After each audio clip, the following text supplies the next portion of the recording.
கிறிஸ்துக்கு முன் 6ஆம் நூற்றாண்டுக்கு முற்பட்ட காலங்களில் திராவிடர்கள் தமிழர்கள் மட்டுமே வாழ்ந்து வந்தார்கள். இத்தீவில் எந்தவிதமான இனக்கிழப்பும் இருக்கவில்லை. அப்போது இயக்கர், நாகர், வேடர் என தமிழர்கள் அடையாளப்படுத்தப்பட்டார்கள். கிறிஸ்துக்கு முன் 6ஆம் நூற்றாண்டில் விஜயன் என்ற சிங்களவன் வருகையுடன் தமிழன் அமைதி பறிபோனது. வடக்கு இந்திய ஒரிசா சிங்கப்புர மக்களாலும் அரசனாலும் துரத்தி அடிக்கப்பட்ட துஷ்டனாம் விஜயனும் அவனுடைய தோழர்களும் தம்பபண்ணையில் கரையொதுங்கினார்கள். தெற்கு மூலையில் வாழ ஆரம்பித்தார்கள்.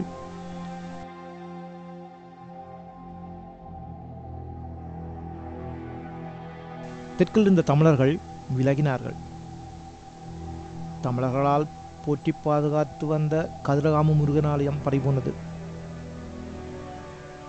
1505 ஐரோப்பியர் வரும்போது சிங்களவன் முன்னகர்வும் தமிழன் பின்வேண்டுதலும் தெற்கிலிருந்து வடக்கு கிழக்கு நோக்கி இருந்தது. சிங்களவன் இன அழிப்பு ஆரம்பித்த காலம் அது. 16ஆம் நூற்றாண்டில் தெற்கில் இருந்த தமிழர்கள் துரத்தி அடிக்கப்பட்டார்கள்.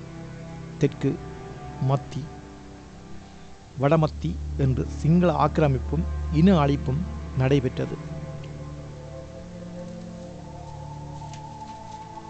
18ஆம் நூற்றாண்டில் ஆங்கிலேயரால் பெருந்தோட்ட பயிற்சிக்காக தென்னிந்திய தமிழர்கள் கொண்டு வரப்பட்டு மதநாட்டில் குடியமர்த்தப்பட்டனர். தமிழ் பேசும் இஸ்லாம் மதத்தினரையும் தமிழர்களே என்றே அழைக்கின்றோம். 1970களில் வடக்கு கிழக்கு ஆகிய பகுதிகளில் கூட சிங்கள குடியேற்றங்கள் திட்டமிட்டு நடத்தப்பட்டன. தமிழன் தனித்துவம் திட்டமிட்டு பறிக்கப்பட்டது. அண்மை காலத்தில் 2009 சர்வதேச உதவியுடன் தமிழ் மக்களை ஒரு சிறிய முல்லைத்தீவு பகுதியில் அடக்கி முழுமையான இனப்படுகொலை நடக்கின்றது. தமிழர்களால் கட்டி பாதுகாத்து வந்த வன்னி நிலப்பரப்பு ஆக்கிரமிக்கப்பட்ட போது மக்களும் பாதுகாப்பு தேடி போராளிகள் பின் ஓடினார்கள். அரச படைகளிடம் அபயம் கேட்கவில்லை.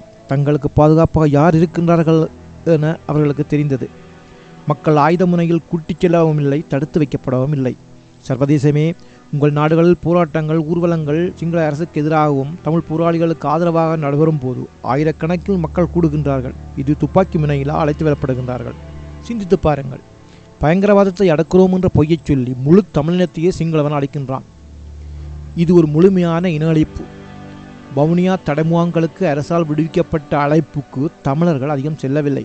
கொலை, பட்டினி, மனித உரிமை முறைகள் செய்து அகப்பட்டவர்களை கைது செய்து முகாமில் அடைத்த பின் விசாரணை என்று கைது, கொலை, பெண்கள் பாலியல் பலாத்காரம், வயோதிபர்கள், குழந்தைகள் சனநெருக்கலால் நோயாளிகளாய் இறக்கும் நிலை, கருவுற்ற பெண்களுக்கு கட்டாய கருக்கலைப்பு, ஏனைய பெண்களுக்கு கருத்தரிக்காதிருக்க கற்பத்தடை.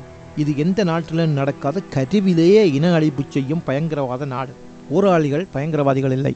போராளிகள் சிங்களவிடமிருந்து தமிழர்களை பாதுகாக்கும் பாதுகாவலர்கள். அரச பயங்கரவாதத்துக்கு பயந்து போராளிகள் பின்னோடிய மக்களை பிடித்து கொண்டு போய் கொலைக்களத்தில் விட்டு விடாதீர்கள். சர்வதேசமே உண்மையை உணருங்கள். நடுநிலைமையாளர்கள் தொண்டர்களை வெளியில் அனுப்பும்போது நீங்கள் உணரவில்லையா? வெளிநாட்டு பணியாளர்கள் பலர் யாரால் கொலை செய்யப்பட்டார்கள்? போராளிகள் எந்த பத்திரிகை நிருபரை கொலை செய்தார்கள்? நீங்கள் யாரும் வெளியேறும்போது இதை உணரவில்லையா? அரசு முழு பொய் சொல்லுகின்றது. தமிழர்கள் சொந்த பூமியில் வாடகை வீட்டில் குடியிருந்து பழக்கப்படாதவர்கள். எலி வலையானாலும் தனிமலை வேண்டும் என்பவர்கள். சொந்த நெல்வயல், சொந்த தோட்டம், சொந்த வாகனம் என்றிருந்த மக்களை அவர்கள் பூமியில் வாழ வழி செய்யுங்கள். சர்வதேசமே சிங்கள அரசாங்கம் அன்றிலிருந்து இன்று வரை பொய் தவிர எதுவுமே பேசவில்லை. வன்னி தடைமுகாம்களுக்கு பார்வையிடச் செல்லும் வெளிநாட்டு அதிகாரிகளுக்கு உண்மை தெரிவதில்லை. மொழிபெயர்ப்பில் பித்தலாட்டம் அல்லது துணிந்து செவி கொள்க வரும் ஆளுக்கு பின்னால் மக்களை போன்று சீருடையின்றி சில சிப்பாய்கள். உண்மை சொன்னால் வெளிநாட்டு அதிகாரிகள் கொழும்புக்கு திரும்பியதும் சம்பந்தப்பட்டவர்கள் துன்புறுத்தப்படுவார்கள் அல்லது கொலை செய்யப்படுவார்கள். தமிழன் படும் வேதனை வெளியில் தெரிய சந்தர்ப்பமே கிடையாதா?